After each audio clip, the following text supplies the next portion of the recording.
Bonjour tout le monde et bienvenue à un autre épisode de Politiquement parlant avec Salim Idrissi et Georges Tsantrizos. Merci encore une fois d'être là. On l'apprécie beaucoup. On vous invite encore une fois d'aller vous abonner sur YouTube, Instagram, Twitter. On est partout, même sur toutes les plateformes audio. Vous aimez télécharger vos épisodes. Et on est en plus sur Facebook. Donc, il n'y a pas d'excuse. On est partout. Vous pouvez aller nous trouver sur toutes les plateformes qui sont les plus populaires, évidemment. Donc, allez faire ça. On veut grandir un peu notre groupe, notre communauté. Ça va nous faciliter à échanger, à communiquer, à peut-être avoir même des idées de discussion. Donc, allez vous abonner sur toutes les plateformes. Salim, ça va bien? Ouais, super, et toi? Super, ça va super bien. Les sessions parlementaires s'amorcent, là, ils vont terminer bientôt. Puis là, ce qui me dérange un peu, c'est qu'on va rentrer dans une zone de no news. Là, donc, il va falloir qu'on travaille un peu plus fort pour aller chercher des sujets de discussion. On va peut-être avoir du contenu à discuter quand même. Là, il y a des congrès, conseils généraux de différents partis politiques qui s'en viennent. Là, il y a celui du PLC qui s'amorce. Il y a celui de la CAQ, celui du PLQ, etc. Donc, je pense qu'on va quand même être en mesure de parler de quelques petites affaires. Puis en plus de ça, il y a toujours des choses dans l'actualité qui peuvent sortir. Exactly. On va parler de quelques sujets qui ont fait pas mal jaser cette semaine. On va commencer, premièrement, puis on s'attendait à ça. Puis on en parlait déjà il y a 2 épisodes avant, toutes ces décisions du gouvernement de reculer sur leurs promesses fortes là, de ce fameux tunnel autoroutier. Puis là, cette semaine, il y a un sondage qui est tombé, comme si Léger allait laisser cette opportunité-là passer. Ouais.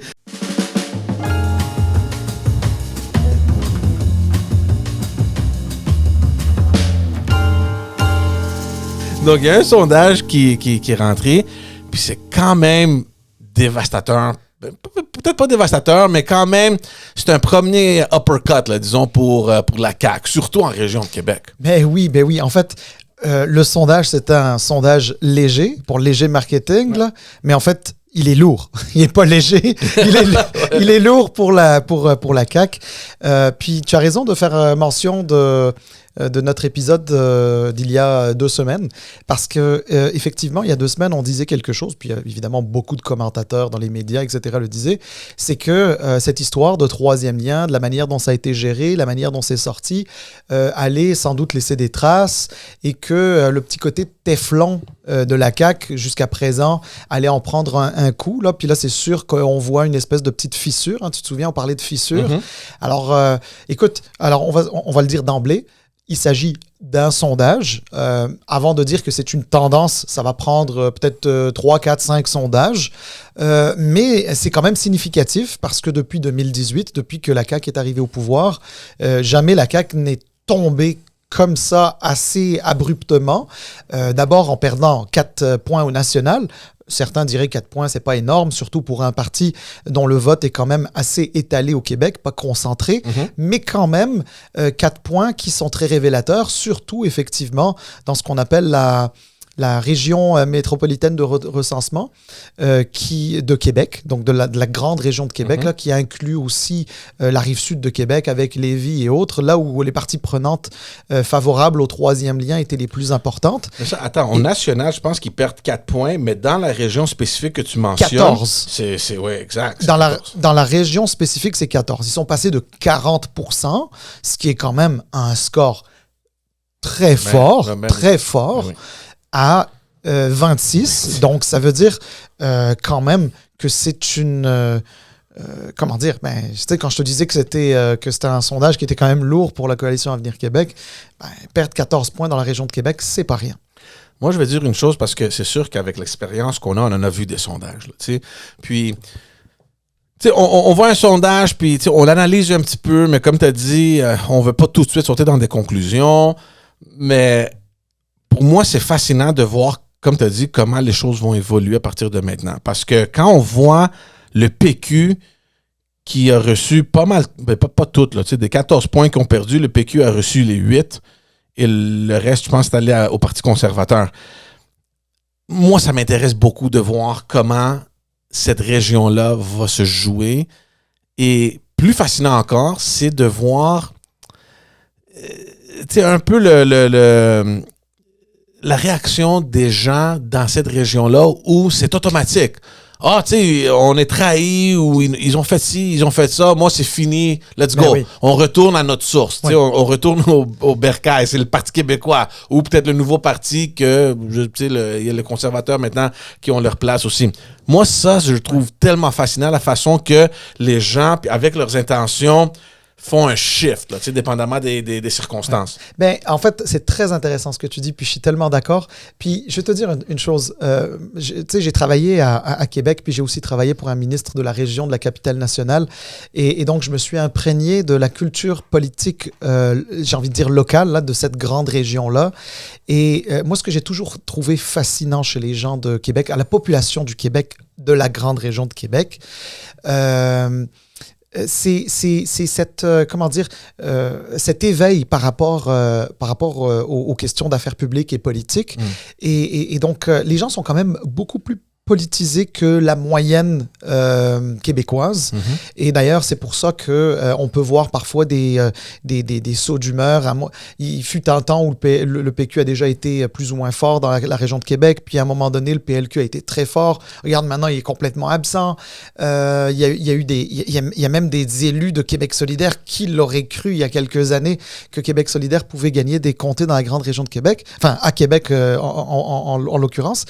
Alors, effectivement, c'est quand même assez fascinant, mais pas étonnant de la part d'une population qui est quand même assez politisée et qui a eu le sentiment de s'être faite rouler dans la farine avec cette promesse d'un tunnel autoroutier. Et ils ont surtout le sentiment qu'on leur a menti. Parce que si c'est pas faisable pour quelque raison que ce soit pour des raisons de coût ou des questions techniques, parce que, bon, il y a une espèce de profondeur, etc. Il y a des spécialistes qui ont parlé de ça, pour passer en dessous du Saint-Laurent, etc. Mais s'il y a des raisons à ça, les gens sont à la limite capables de comprendre ça, d'admettre ça, etc. Ils s'attendent d'ailleurs, des gens qui dirigent la province, de savoir ce qu'il faut faire, ce qu'il y a de mieux à faire et de prendre des décisions. Hein. Gouverner, c'est décider, hein, c'est prendre des décisions. Sauf que là, ils ont l'impression qu'on leur a menti. Et je crois que ça a un impact. Et d'ailleurs, c'est vrai que c'est dans la grande région de Québec que la CAQ perd le plus de plumes. Au national, c'est juste 4 points. Mais attention, c'est drôle parce que dans le même sondage, ça dit que l'appui au troisième lien à l'extérieur de Québec et de sa grande région, les gens n'étaient pas si favorables. Mais c'est ça, parce que j'ai les notes ici du sondage, c'est presque la moitié de la population qui est en accord avec la décision du gouvernement de se retirer. Donc, puis, tu sais, les gens qui nous écoutent, qui nous regardent là, ça, c'est les défis de la politique. Tu sais, comment tu fais? Tu peux pas plaire à tout le monde. Exactement. Puis quand on regarde ces chiffres-là, le premier réflexe, c'est de dire que, regarde, ils ont fait la bonne décision. Puis on a discuté de ça. Ouais. Quand tu réalises que c'est pas la bonne décision, c'est pour ça que je dis que moi, j'apprécie les élus qui disent, ou qui ont le guts là, de dire que on a fait une erreur, on va reculer, on est désolé, ça va nous faire mal, comme on l'a vu d'ailleurs dans la région de Québec. Mais 47% de la population qui est en accord avec la position du gouvernement, est-ce que vraiment le parti de M. Legault est dans une tendance défavorable? I don't know. Parce que, tu sais, la majorité des Québécois disent bravo, M. Couillard, on est d'accord avec vous. Monsieur Legault. Excusez-moi. Mais regarde, c'est en fait, tu pointes le doigt sur quelque chose effectivement de très intéressant en termes, si tu veux, d'analyse un peu du sondage et de compréhension des rapports de la politique et des miroirs de la politique. En fait, les gens sont d'accord avec le gouvernement sur cette espèce de recul concernant le troisième lien, mais attention, il reste qu'il y a une espèce de nuage noir entourant cet enjeu-là, tu comprends? Qui va quand même affecter j'ai envie de dire le moral ou la manière dont la population perçoit le gouvernement. Donc, tu peux être d'accord avec la décision du gouvernement, mais la manière dont ça a été fait, ce sentiment de mensonge, etc., fait en sorte que même ceux qui sont d'accord avec le gouvernement se disent « Ah, non, tu sais, il y a quelque chose qui va pas. » Exactement, parce que l'autre statistique, c'est que même si on dit que, regarde, la moitié presque de la population pense qu'ils ont fait un bon coup pour reculer, mais quand même, 40% des Québécois croient que le gouvernement a menti, a utilisé la promesse du troisième lien pour se faire élire. Donc, c'est quand même quelque chose. Là, t'es comme, oui, on est d'accord que tu recules, mais c'est ça. 40% on pense que t'as trahi la population. Et c'est là où la politique devient difficile. Puis, encore une fois, on ne sait pas si c'est juste un sondage parce que les gens sont fâchés en ce moment ou est-ce que ça va être une tendance. Nous le verrons bien. Cela dit, si, je dis bien si, ça venait à devenir une tendance, ou tout du moins quelque chose qui reste, qui colle un petit peu au gouvernement caquiste et à François Legault, là, François Legault va découvrir la vraie politique. La politique où il va falloir, dealer, excuse-moi l'anglicisme, mais dealer avec le mécontentement de la population, puis le fait de devoir gouverner pour l'ensemble des Québécois. Et ça, c'est pas facile. Ça, c'est ce que d'habitude vivent tous les gouvernements. Mm-hmm. Mais le gouvernement de François Legault, en 4 ans et demi au pouvoir, ne l'a jamais vécu ça, ouais. Parce qu'il a toujours été stratosphérique dans les sondages et dans l'appréciation des gens qu'ils en avaient. Écoute, il est passé de 76 députés à 90 députés. Moi, je pensais même pas, moi, voir un jour un parti avec 90 députés, surtout dans un contexte de multipartisme. Encore quand c'était 2 partis, admettons qu'il y en avait un qui était très fort et qui remportait des élections face à un gouvernement qui perdait des plumes. C'est arrivé à Robert Bourassa qui avait perdu face au PQ en 76, où ça avait été un raz-de-marée de députés péquistes. À la limite, ça aurait pu se voir à ce moment-là, 90 députés versus 35 députés. Mais dans un contexte où on a 5 partis politiques, mon Dieu, de voir 90 députés, c'est pas mal. Il domine. L'autre chose, avant qu'on passe au prochain sujet, c'est le sort du Parti libéral. On voit un peu comment suite à ce sondage-là, les différentes variations, c'est sûr que les régions, c'était pas mal. Il y a toujours eu une présence forte du PQ, donc peut-être c'est pas un choc complet de voir que cet appui-là retourne au Parti québécois et que le Parti libéral, surtout maintenant que son appui est surtout concentré sur l'île de Montréal, il est vraiment pas affecté par ce qui se passe là. Moi, je vais te lancer une hypothèse que j'ai toujours pensé, peut-être c'est farfelu. Moi, j'ai l'impression que une grande partie du sort du Parti libéral durant ces 2 derniers mandats, c'est relié au sort du PQ. Le fait que le PQ a perdu beaucoup d'appui, que ce soit à Montréal ou en région, ça a affecté le Parti libéral parce qu'il n'y a plus cette division de vote qui aidait les libéraux à gagner dans certains comtés. Est-ce que, hypothétiquement, si ces appuis-là convergent plus vers le PQ, est-ce que le Parti libéral peut voir une lumière au fond du tunnel quelque part à l'extérieur de Montréal? Ça, c'est la première question. Et la deuxième question, c'est est-ce que la bonne personne à diriger ce parti-là, c'est Marc Tanguay? Parce qu'il est dernier dans les sondages quand vient pour voir le leader qui ferait le meilleur premier ministre. Il tombe vraiment dernier. À 5%, c'est comme dans la portion de négliger. Là. C'est négligeable. Ça compte même pas. Ouais. Écoute, je vais essayer bien humblement de répondre à ces questions-là. Tu comprendras que j'ai pas de science infuse là-dedans, mais je peux te donner mon opinion sur la question. D'abord, la première, c'est de savoir est-ce que le fait que le PQ devienne un peu plus fort, est-ce que ça pourrait permettre au PLQ de se refaire une place un peu comme avant? Moi, sincèrement, si tu me poses la question aussi froidement, ma réponse aussi froide est non. Okay. Moi, je pense pas, parce que c'est pas ça la recette. Hein. La recette, comment dire, qu'un parti politique puisse se repositionner favorablement, ça ne doit pas dépendre d'un autre parti.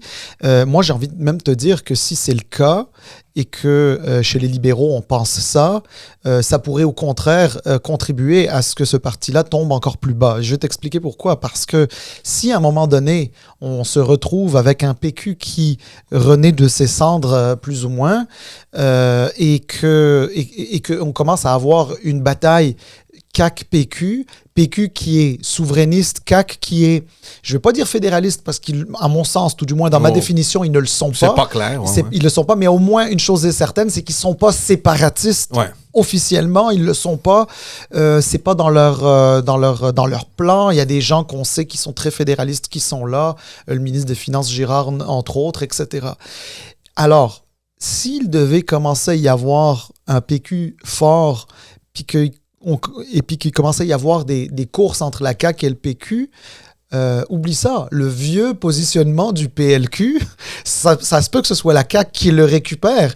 Et ça risquerait de marginaliser le PLQ davantage. Donc moi, je pense que ce serait pas... c'est un point intéressant. Il faudrait pas se frotter les mains et en se disant, en fait, l'augmentation du PQ va nous contribuer. Non, je pense pas que... Si les libéraux pensent comme ça, à mon avis, c'est une erreur. Est-ce qu'il pourrait y avoir un avantage à un certain moment donné, parce que c'est des vases communicants de votants qui passent de la CAQ au PQ, c'est ça, de la CAQ au PQ, qui fait en sorte que le PLQ pourrait se replacer, honnêtement, à 6% dans les sondages, là, dans certaines régions et chez les francophones, etc. C'est pas assez. Mais non, c'est pas assez, clairement, c'est pas assez. Maintenant, sur ta deuxième autre question, concernant Marc Tanguay, je veux dire, c'est très ingrat la position dans laquelle il est. C'est très, très, très ingrat. Il est chef intérimaire. C'est pas facile. Hein. Tu fais l'intérim, ça va bien, c'est grâce au parti, ça va mal, c'est à cause de toi.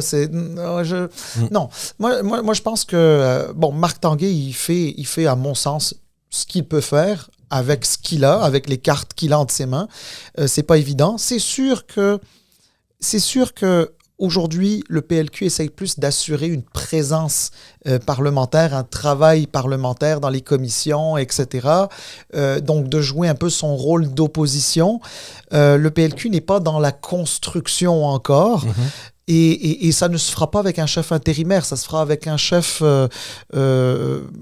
en titre, si tu veux. Maintenant, la question, tu pourrais me dire, oui, mais Marc Tanguay voudrait ou pourrait vouloir éventuellement devenir chef. Mais il y a surtout des rumeurs qui circulent là-dessus qu'après la session parlementaire, il va laisser sa place comme chef intérimaire et rentrer officiellement dans la course. Honnêtement, franchement, je ne sais pas si c'est une rumeur ou des spéculations qui sont devenues des rumeurs. Je ne sais pas à quel point c'est fondé, j'ai aucune idée, franchement. Mais c'est sûr que lui, c'est un gars intelligent. Il va prendre tous les éléments en main et lui-même va se dire, est-ce que le fait qu'il est intérimaire, est-ce que ça a l'avantage? Est-ce que ça le désavantage? Lui, il va prendre toutes ces données en considération avant de prendre sa décision. Mais chose certaine, c'est que là où ça pourrait créer un malaise, c'est advenant le cas qu'il veuille devenir chef de ce parti, c'est-à-dire de chef permanent, si tu veux, de ce parti. Puis là, tu peux pas être l'intérimaire et le candidat. En même temps, ça va être un peu compliqué. Non, mais ça, moi, je l'ai dit à mon podcast en anglais quand, suite au départ de Dominique Anglade, où il y avait toutes les spéculations, qui va assumer l'intérim, etc. Moi, j'étais en faveur pour Marc Tanguay. Mais une fois qu'il est rentré intérimaire, puis je me rappelle de ça comme si c'est hier, 24 heures avant d'annoncer même pas, moins de 24 heures avant d'annoncer le chef intérimaire, le parti envoie un courriel à tous les membres leur disant que, en passant, on voulait juste clarifier que selon la Constitution, c'est pas écrit qu'un chef par intérim n'a pas le droit. Donc, Tu sais, just for your info. Puis moi, je dis, c'est curieux quand même qu'ils nous envoient ce courriel-là. Puis là, il y a Marc Tanguay qui est nommé. Puis c'est resté dans ma tête. Je dis, pourquoi ils ont fait ça? Tu sais, c'est une règle non écrite. OK? On le comprend, c'est pas dans la Constitution. Mais est-ce que Marc Tanguay a l'intention de faire quelque chose? Est-ce qu'il a l'intention de profiter de toute cette visibilité puis toute cette attention-là pour l'utiliser comme tremplin à une course au leadership possible? Je sais pas. On va voir. Moi, je suis en défaveur qu'un chef par intérim se lance dans la course au leadership. C'est pas juste pour les autres personnes qui veulent assumer ce rôle-là. On verra ce qui va se passer à la fin. C'est au parti de décider si c'est quelque chose qu'il veut vivre avec. Moi, je suis un peu mal à l'aise avec ça. Mais quand j'ai vu ce sondage-là, je me suis demandé, tu sais, à 6% d'appui, là, ou 5%, est-ce qu'il veut vraiment rentrer dans ce jeu-là? Est-ce que c'est pas peut-être mieux d'amener un nouveau visage, quelqu'un de plus rafraîchissant, quelqu'un qui aura peut-être une chance? Je sais pas. I don't know. Ouais, mais écoute, en fait, le malaise, je peux le comprendre et je le partage d'une certaine manière aussi. C'est sûr que tu peux pas être, à mon sens en tout cas, tu peux pas être chef de parti par intérim et être candidat en même temps. Il y a à tout le moins... je ne vais pas dire une apparence de conflit d'intérêt, mais il y a quelque chose au niveau de la gouvernance qui est un peu particulière. Parce que, tu sais, généralement, ce qu'on demande à un chef par intérim, c'est de s'assurer qu'il y a une course et que ça se déroule bien et que le chef qui va être élu va arriver dans les meilleures conditions. C'est ça le rôle d'un intérimaire. Maintenant, à la défense un peu de Marc Tanguay, là, il faut remettre ça dans le contexte du départ de Dominique Anglade, où ça prenait un chef par intérim. Et quelqu'un qui a l'expérience. Mais non, mais c'est ça. Oh, j'avais aucunement... Ben c'est ça. J'avais rien à dire contre ça. C'était la personne parfaite. Mais en fait, j'ai envie de te dire, c'était quasiment un choix naturel. Parce que sincèrement, sur les 19, c'est, à mon sens, celui qui est le plus capable et le plus à même à jouer ce rôle-là. D'autant plus que, non seulement c'est le plus expérimenté des députés, je pense. C'est Philomena qui est arrivé en 2008, peut-être. Avant, mais en tout cas, il a plus... Non, mais j'ai envie de dire quand même, comme parlementaire, il a quand même occupé au Parlement plusieurs rôles, etc. Puis en plus de ça, il a été président du parti. Et ayant été président du parti, il comprend aussi... Il connaît un peu les instances. Mais oui, il connaît Alors, tu sais, pour moi, c'était assez naturel. Tu sais, son côté avocat aussi, qui est capable de jouer un bon rôle et de plaider en chambre, etc. Regarde, c'est très bien. Là, maintenant, la seule chose, encore une fois, à sa défense, c'est que... lui, il ne faut pas non plus le fait qu'il soit le choix naturel, que ça le pénalise dans sa... comment je vais te dire ça, dans ses ambitions politiques. C'est-à-dire, non mais parce que s'il avait été, il aurait très bien pu être égoïste et dire non, ça m'intéresse pas parce que j'ai pas encore pris ma décision si je vais y aller ou non, donc je n'y vais pas. Ouais, c'est comme un damned if you do, damned if you don't. Tu sais, c'est un peu étrange, je comprends, mais je sais pas. Moi, je pense que tu parais beaucoup plus pire si tu prends ces décisions-là juste parce que tu veux pas être l'égoïste puis dire, regarde, je suis le choix naturel, il faut que je prenne les choses en main, puis good for him. Moi, je suis 100% d'accord. C'est du leadership, ça, en passant. Oui, absolument. Mais tu comprends qu'en faisant ça, tu t'élimines de la course. Je sais pas, tu sais. Mais choisis, qu'est-ce que tu veux faire? Je sais pas. Non, mais regarde, de toutes les manières, comme ce que je te dis tantôt, c'est un gars intelligent qui va prendre toutes les données et analyser ça, puis prendre le choix qui lui est le mieux, si tu veux. Mais il reste que la politique, tu sais, je veux dire, la politique, tu sais, une session, pas une session parlementaire, mais une législature, c'est long. Hein. Tu sais, c'est 4 ans. Des opportunités d'être chef ou non, ça n'arrive pas tous les 4 matins non plus. À un moment donné, en politique, on a des ambitions, puis c'est une bonne chose que d'avoir des ambitions. Puis le gars, il doit se dire, mais là... C'est le timing parfait. Mais oui, mais c'est ça. Mais c'est-à-dire que lui, il démontre une certaine forme de leadership parce qu'il comprend qu'il est une sorte de choix naturel pour devenir chef par intérim. Mais il ne faudrait pas que ses capacités à jouer collectif l'empêche, lui, d'avoir les ambitions. Alors, et surtout, sur le moment, il fallait prendre la décision sur le moment. Et lui, sur le moment, qu'est-ce qu'il leur disait? Enfin, j'étais pas là, mais de ce que j'ai compris, et d'après les diverses sources avec qui j'ai pu discuter, mais tu sais, il allait pas prendre la décision s'il allait au leadership ou non en octobre dernier. C'était pas possible. C'est sûr que non. Fait que à ce moment-là, la réponse aurait pu être merci tout le monde, mais j'ai pas pris ma décision. Et comme c'est incompatible d'être intérimaire et d'être candidat, alors je n'y vais pas. Tout le monde aurait dit ou aurait pensé qu'il manquait de leadership, justement, et que il jouait pas collectif. Non, mais pas nécessairement, parce que tu vois, comme un gars comme André Fortin, il a aussi une ambition, puis c'est une bonne chose d'avoir une ambition, puis il sait ce qu'il veut, puis il a dit, regarde, je suis désolé, moi je veux, peut-être, je sais pas ce qu'il va faire à la fin, mais assumons qu'il va rentrer dans la course de leadership. Ici, la direction où il veut se diriger, puis il dit, regarde, moi je peux pas faire ça parce que je pense plutôt aller vers là, tu sais. Oui, mais alors, André Fortin aurait très bien pu faire un chef intérimaire aussi s'il l'avait souhaité. Maintenant, il faut juste comprendre une chose, c'est que un chef intérimaire et un chef en titre, si tu veux, moi, je pense que c'est des profils qui sont différents. Hein. Tu sais, Jean-Marc Fournier a été un chef intérimaire exceptionnel. Exceptionnel. Mais il n'aurait jamais été un chef en titre. Lui-même n'y a jamais pensé, même s'il y a des gens qui ont sans doute qui lui ont sans doute dit tu devrais y aller, mais lui, c'était pas quelque chose qui l'intéressait. Et alors, je suis pas en train de dire que Marc Tanguay n'a pas le profil d'un chef en titre, mais ce que je veux dire par là, c'est que assurément, il avait les qualités pour être un chef intérimaire. Allez, dernière chose, littéralement dernière chose avant qu'on quitte au prochain sujet. Je l'ai déjà dit dans un autre épisode que la personne dans cette législature-là qui m'impressionne le plus, c'est Paul Saint-Pierre Plamondon. Je l'ai dit, puis ça a l'air que les sondages pointent vers cette même direction-là. Le gars, il fait une très bonne job comme leader du parti. Ils ont pris des décisions que moi, je suis pas d'accord, mais que pour sa clientèle à lui, pour son électorat à lui, pour ses membres à lui, c'était les meilleures positions. D'aller contre le fait de, tu sais, l'affaire là, sur le roi, là, le serment. Le serment au roi, il a gagné. Ils sont rentrés sans faire le serment. Tu sais, toutes ces positions qu'il a prises depuis le tout début, c'est les bonnes décisions pour les membres du PQ.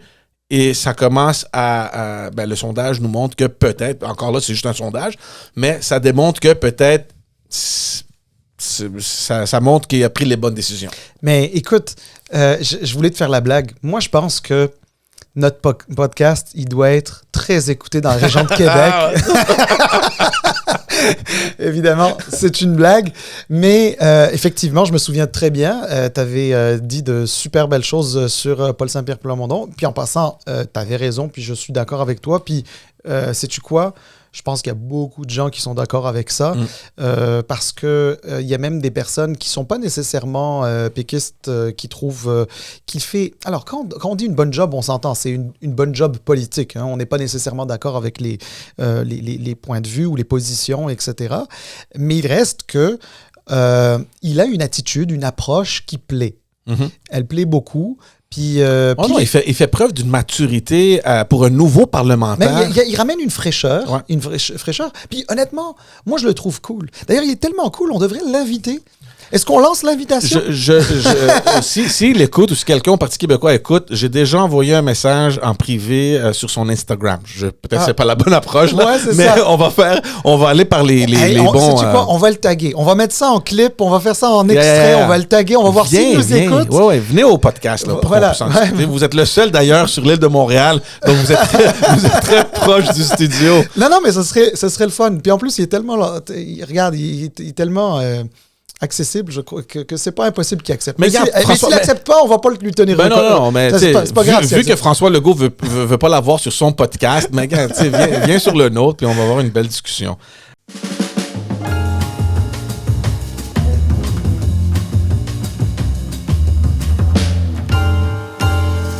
On va aller vite du côté d'Ottawa. Oui. Je veux pas discuter trop parce qu'on a trop parlé de l'ingérence chinoise, même si c'est quand même un sujet très important.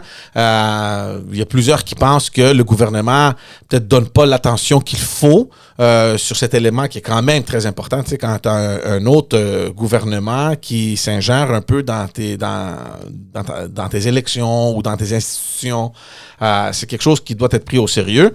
On va pas retourner faire tout le tour de ce qui s'est produit, mais une chose qui est sortie cette semaine que je trouve quand même troublant, c'est la nouvelle, et ça m'étonne toujours que c'est un journal qui a l'information avant le gouvernement. Moi, ça, comment ça se fait que le bureau du premier ministre n'a pas des informations tellement compromettantes et que le journal les obtient? Mais bravo pour ce journal-là, c'est le Globe and Mail qui a sorti la nouvelle qu'un député conservateur, Michael Chong, qui se fait élire dans la province d'Ontario, a subi des menaces, pas seulement lui et sa famille ici, mais sa famille aussi à Hong Kong, ouais, je pense. En fait, c'est en Chine. À Hong Kong. Pas ici. Non, pas ici. Pas ici. Lui, en fait, il n'était même pas au courant, dit-il. Ah, OK. Il n'était même pas au courant de ça. J'avais pas de l'information. Donc, sa famille à Hong Kong, il aurait subi de l'intimidation du gouvernement chinois et ça aurait été facilité par le consul général de la Chine à Toronto. On parle vraiment d'une histoire farfelue, puis là, les questions commencent à tomber. Qu'est-ce qui se passe?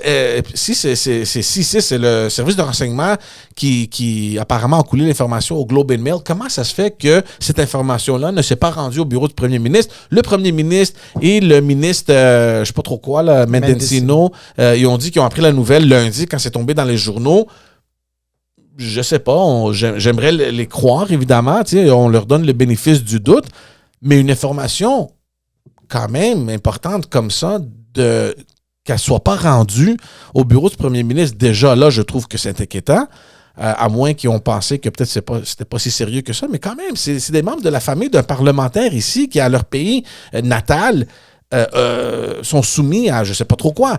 Donc, c'est quand même sérieux. Puis là, le bureau du premier ministre, ils ont dit que, regarde, on a pris l'information lundi, puis on a demandé au service de renseignement de nous donner ces renseignements beaucoup plus fréquents, de façon plus fréquente.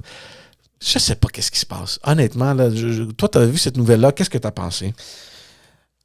Écoute, j'ai pensé la même chose que toi. Honnêtement, moi je pense qu'il y a rien de plus épouvantable que d'abord de menacer la famille de quelqu'un. Et puis, là, en l'occurrence, c'est un député canadien, tu l'as dit, de la province de l'Ontario. Il est élu à la Chambre des communes depuis 2004, donc ça va faire 20 ans. Là, ça fait déjà 19 ans qu'il est député. Honnêtement, moi, j'ai trouvé ça choquant. Enfin, sincèrement, je trouvais ça choquant. Maintenant, regarde, je sais... Il n'était pas au courant. Lui n'était pas au courant. Lui, il dit qu'il apprend ça. Ouais. C'est... je sais pas. La question, c'est de savoir, est-ce qu'il aurait dû être mis au courant ou non? Franchement, c'est extrêmement compliqué à répondre comme question parce que ça, il faudrait connaître aussi un peu comment fonctionnent les services de renseignement. Est-ce que s'il disait ça, est-ce que ça posait pas un problème à lui ou justement à sa famille? Est-ce que ça n'aggravait pas la chose? Est-ce que ça risquait pas de rendre public quelque chose? C'est trop compliqué. Honnêtement, moi, je m'y connais tellement pas dans tout ce qui est renseignement que je préfère pas trop m'aventurer sur... Puis c'est correct, on peut pas savoir. Mais cela dit... Mais que le bureau du premier ministre ne soit pas mis au courant. Non, mais alors c'est là que je m'en allais. En fait, c'est surtout de se dire, OK, là, on a de multiples preuves qu'il y a des façons de faire par des pays étrangers pour essayer de mettre de la pression sur les institutions démocratiques du Canada. Que ce soit l'investiture pour devenir député, on en a parlé dans ce podcast à quelques reprises, que ce soit mettre de la pression sur la famille en Chine d'un député canadien d'origine chinoise, que ce soit des histoires de dons à la fondation, si tout du moins c'est vrai, mais regarde... On va y revenir parce que d'ailleurs, Alexandre Trudeau, il s'est rendu donc, à la... Ouais. À un moment donné, on se dit, OK, là, il faut pas être trop idéaliste. Là, il faut arrêter il faut sortir du pays des licornes, comme diraient les adolescents.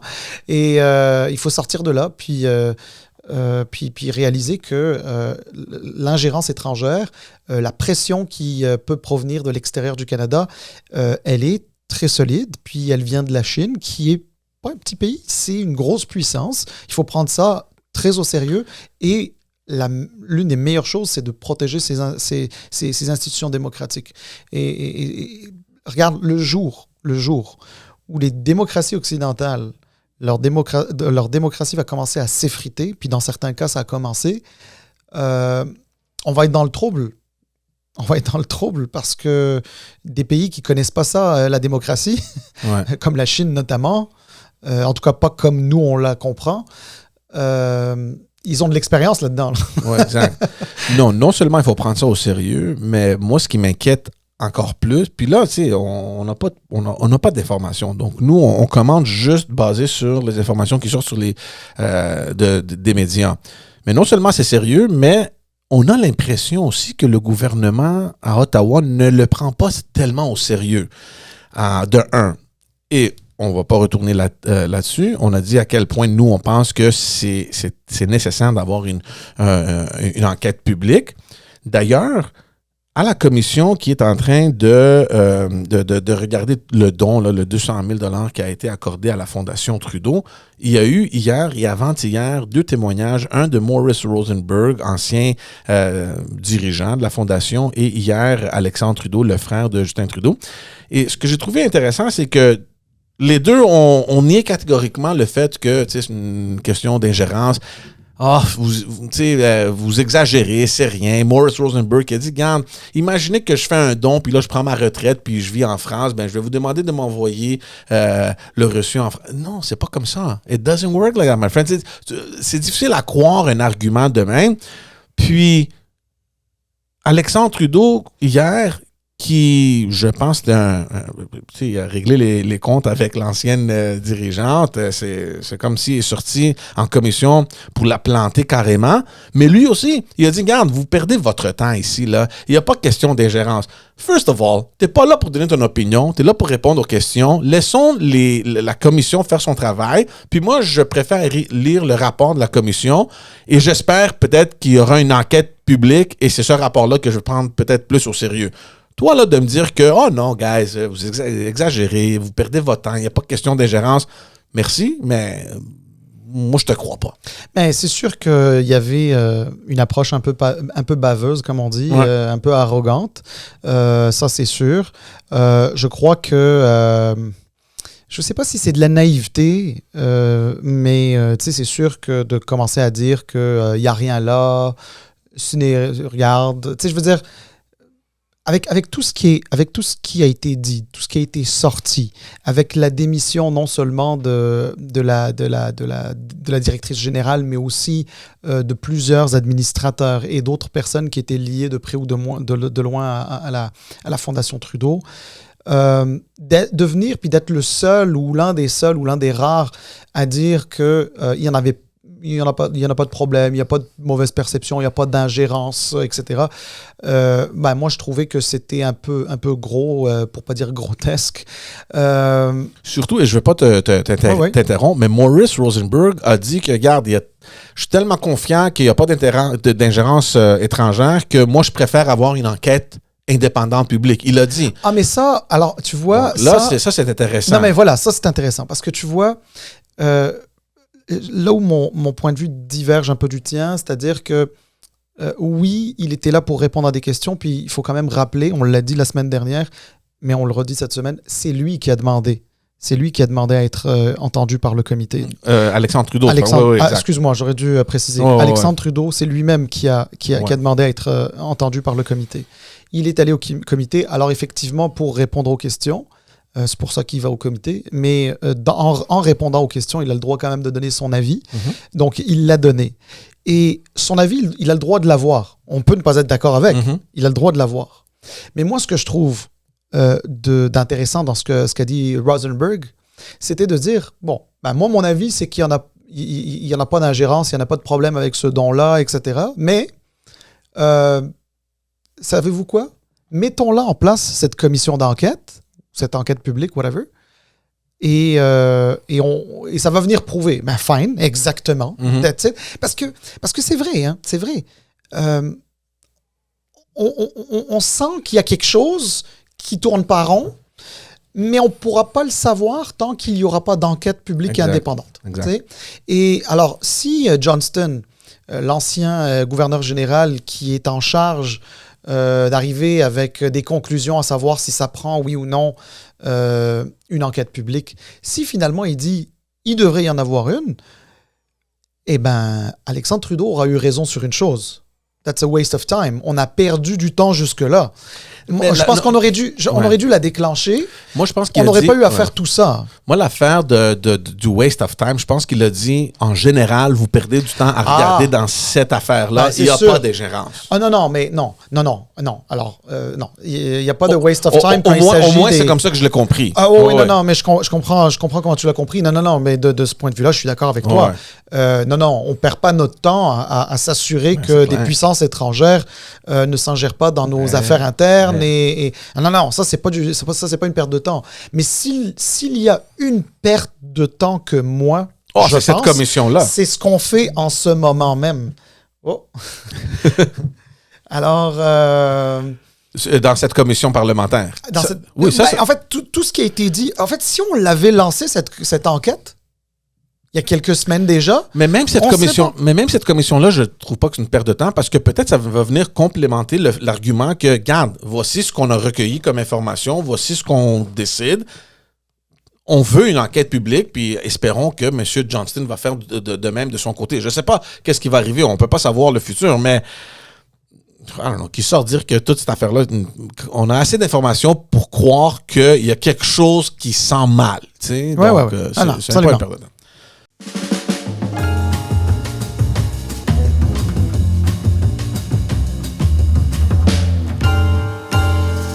OK. On va finir avec un sujet un peu plus le fun. On a parlé la semaine passée, toute cette affaire-là de la joute politique, la joute parlementaire un peu houleuse du côté d'Ottawa et du Québec. Puis, on a aussi parlé un peu des crédits et à quel point ça peut être fatigant pour tout le monde. Oui. C'est des longues heures. Là, c'est une période de questions qui dure 4 heures, imagine. Exact. Puis... Là, moi, j'ai trouvé ça vraiment le fun. Il y a un article qui sort qui ont pris des captures.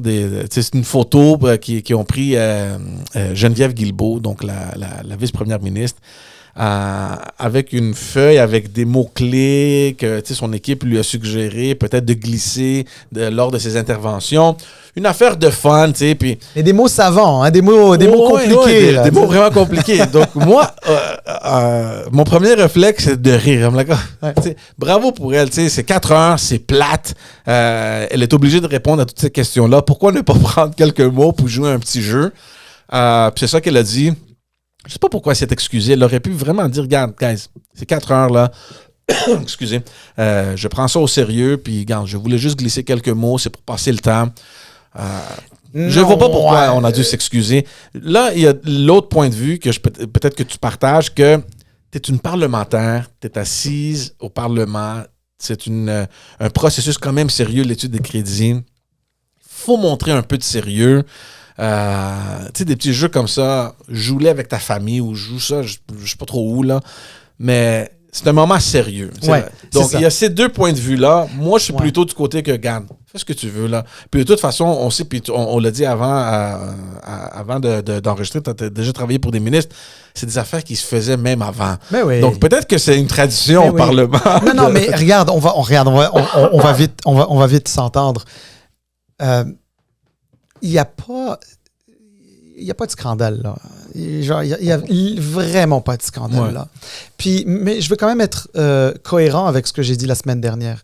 Tu sais, notamment le moment où Poilièvre a commencé à chanter du Sinatra, là. Tu sais, qu'est-ce que j'ai dit? J'avais dit, moi, j'ai trouvé ça drôle, puis j'ai ri. Je trouvais juste que quand tu es au Parlement, je comprends qu'on peut pas être sérieux à 200%, mais tu sais, il y a des moments un peu plus légers parce qu'on parle souvent de sujets très lourds. Donc, tu sais, si on peut trouver des moments plus légers, ça va. Mais mais il y a quand même une sorte de décorum, etc. Donc, il faut toujours faire attention. Moi, ce qu'a fait Geneviève Guilbeault, je n'ai pas trouvé que c'était problématique du tout. Je suis peut-être un peu vieux jeu et je m'en excuse pour ceux qui ne partagent pas ça. Moi, j'aime moins les jeux dans un cadre solennel au Parlement, lorsque on fait des choses importantes. Puis tu sais quoi, le fait que ça dure 4 heures et que ce soit plate, c'est pas une excuse pour trouver des façons de se divertir. Ouais.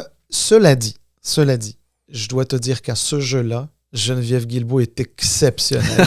Elle est superbe. Mais écoute, ils ont montré le clip. Mais oui. Non, mais c'est... Écoute, d'abord, elle l'a dit avec l'éloquence qu'on lui connaît. Ouais. Il faut le dire. Ouais. Ensuite, elle les a très bien sortis. Oui, elle les a mis en contexte. Puis, genre, elle les a pas juste balancés comme ça, puis qu'on comprenne pas, puis ça passe. Non, c'était dans un contexte où elle répondait à de vraies questions avec des vraies réponses et des réponses sérieuses. Moi, je sais pas comment tu fais sans rire, parce que moi, en faisant ça, j'aurais ri. Je peux pas garder le sérieux. Oui, mais tu sais, attention, toi, ce que tu as vu, c'était un condensé, mais sur les 4 heures, c'était pas... elle les a pas sortis comme ça. Donc, honnêtement, moi, j'ai trouvé que c'était très bien. Puis l'autre chose, moi, je veux te dire, tu sais, elle a donné une excuse. Il y a des gens qui ont trouvé que c'était une mauvaise excuse. Mais voyons donc, tu aimes la langue française. Elle dit qu'elle aime la langue française, c'est pour ça qu'elle a fait ça. Bon, c'est vrai que l'excuse est un peu particulière, mais sérieusement, élever le niveau de français à l'Assemblée nationale, ça fait du bien. Et moi, là, s'il y avait 125 députés au Parlement à Québec qui étaient capables de parler le français aussi bien que Geneviève Guilbeault, on n'en aurait pas besoin de loi 96. On n'en aurait pas besoin de mesures pour renforcer le français, etc. Winterisation, je ne pense pas que c'est un mot en français, ça. C'est un anglicisme ou... attention, hein, il y a des mots acceptés par le dictionnaire de la langue française qui ont des origines d'autres mots. D'ailleurs, oui, mais il y a d'autres mots français qui se retrouvent dans d'autres langues. C'est juste que je trouve que c'est un anglicisme direct, mais c'est juste un mot parmi tous les autres que dans la liste, là. Mais t'as raison, c'est des très beaux mots, puis le fait que les parlementaires les utilisent comme ça, c'est magnifique. D'ailleurs, ça me rappelle, en période de questions, à un moment donné, c'était Philippe Couillard qui a fait la conjugaison, je ne sais pas de quel... Oui. Il avait fait au passé simple, je crois. Ça, en bon français, c'était awkward. Oui, c'est comme que nous eûmes, ou je sais pas, une affaire de même, là, c'était comme « what? » Il passe ça. Honnêtement, c'était... Non, mais ça regarde, ça, par contre, tu sais quoi? C'est pas que c'était une mauvaise chose, mais c'est juste que regarde, c'était pas nécessaire sur le moment d'utiliser ce temps de verbe-là. Et puis surtout, Philippe Couillard, qui est quelqu'un dont la culture est très forte, sa capacité langagière aussi, etc. Ça a juste rajouté dans la perception de l'élitisme qu'on se faisait de lui, alors que c'est pas le sentiment que les gens ont eu avec Geneviève Guilbeault. Ceux qui lui ont reproché quelque chose, c'est ceux qui se sont dit, en fait, ça servait peut-être pas à grand-chose de jouer. Moi, je suis pas d'accord. Mais je vais dire une chose là que moi, j'ai remarqué. Mon premier réflexe, évidemment, comme je dis, c'était de rire. J'ai dit, look, bravo pour elle. Là, c'est long, c'est plate. Elle a trouvé une façon de s'amuser durant l'étude de crédit. Mais l'autre chose que ça m'est venu presque immédiatement, je me suis dit, ça démontre peut-être le statut que Geneviève Guilbeault a obtenu dans le caucus de son parti. Je ne suis pas certain que d'autres personnes auraient eu le courage de jouer à ce jeu-là. Moi, je pense que Geneviève Guilbeault elle-même pense que, look, moi là... Je suis la vice-première ministre.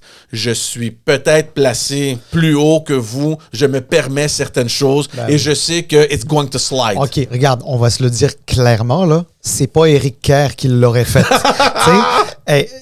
Pour plusieurs raisons. D'abord. Est-ce qu'il connaît ces mots, premièrement? D'abord. Mais bon, ça, on va lui donner le bénéfice du doute. Je vais pas me moquer d'Éric Kerr. C'est ça. Non, Non, effectivement. Non, mais regarde, plus sérieusement. D'abord, c'est sûr, que ça prend une question de confiance. Alors, c'est sûr que quand ta démission est réclamée 3 semaines de suite, on va s'entendre que... C'est pas le temps de jouer. Ouais, ta confiance, elle est pas là. Donc, Ouais. c'est sûr que c'est pas le cas de Geneviève Guilbeault. Puis, en plus, elle est ministre des Transports au moment de l'histoire du 3e lien. Donc, c'est pour te dire à quel point son niveau de confiance est quand même élevé. Bon, ensuite, je veux pas être plate, mais c'est pas tout le monde qui parle le français aussi bien que Geneviève Guilbeault et qui est capable de placer ce genre de mots-là, quand bien même elle les utilise pas tous les jours. Mm-hmm. Mais, tu sais, Geneviève Guilbeault, elle s'exprime mieux que François Legault, et de loin. Mm-hmm. Elle s'exprime mieux que Pierre Fitzgibbon, et de loin. Mm-hmm. Elle s'exprime mieux que la majorité de ses collègues de tous les partis confondus. Elle peut se permettre de le faire. Mais j'ai trouvé ça quand même intéressant que, tu sais, moi, hypothétiquement, je suis ministre, puis mon attaché de presse vient me voir dire « Hey, tu sais, 4 heures, là, tu vas te... Tu sais, c'est ennuyant, là. Prends ça, on va jouer ça. » J'aurais pas la confiance de dire... Si quelqu'un m'attrape à faire ça, si on me pogne à faire ça... I don't know. Le premier ministre, je vais avoir un appel du bureau du premier ministre, je sais pas. Elle, là, il semble qu'elle s'en fout. Mais elle s'en fout pas complètement, mais elle a cette confiance de dire, regarde, I am who I am, j'assume ma position, je suis peut-être la personne, peut-être pas la plus importante, il y a le premier ministre, mais I'm up there, tu sais, dans les top 3, là, puis je vais faire ce que je veux. Ouais, mais moi, tu vois, je vais te dire, c'est facile à dire, mais avoir été elle, la seule raison pour laquelle j'aurais pas joué à ce jeu-là, c'est parce que c'est plus par rapport à l'institution. J'ai pas envie de donner l'impression que je joue à quelque chose pendant que je réponds à des députés. Mm-hmm. Cela dit, encore une fois, elle est si talentueuse à utiliser la langue, à manier et à ce jeu visiblement que franchement, juste le fait qu'on en parle, je trouve que les médias en ont fait beaucoup. Ouais. Mais bon, regarde, t'auras compris que j'aime beaucoup comment elle s'exprime. Et voilà. Tout le monde, merci beaucoup de nous suivre. De nous suivre. On l'apprécie vraiment. Il y a quelques-uns qui nous envoient des commentaires. On les lit. On l'apprécie. Et vous pouvez continuer. On a aussi une adresse courriel qu'on ne mentionne pas beaucoup. C'est baladopolitique@gmail.com. Donc, si jamais il y a quelque chose que vous voulez envoyer plus en privé, n'hésitez pas. On est là pour ça. Allez nous suivre sur toutes les plateformes de médias sociaux, sur Twitter, sur Instagram. Allez vous abonner sur notre chaîne YouTube. On veut grandir cette communauté-là. On est sur Facebook aussi et sur toutes les plateformes audio. Vous pouvez vous abonner, laisser des commentaires, faire un rate 4, 5 étoiles, 1 étoile, 1. Une étoile, si vous aimez pas ça. Mais faites comme chez vous. On apprécie vraiment votre appui et on vous verra tous au prochain épisode. Merci, George. Ciao tout le monde. Bye bye. Bye.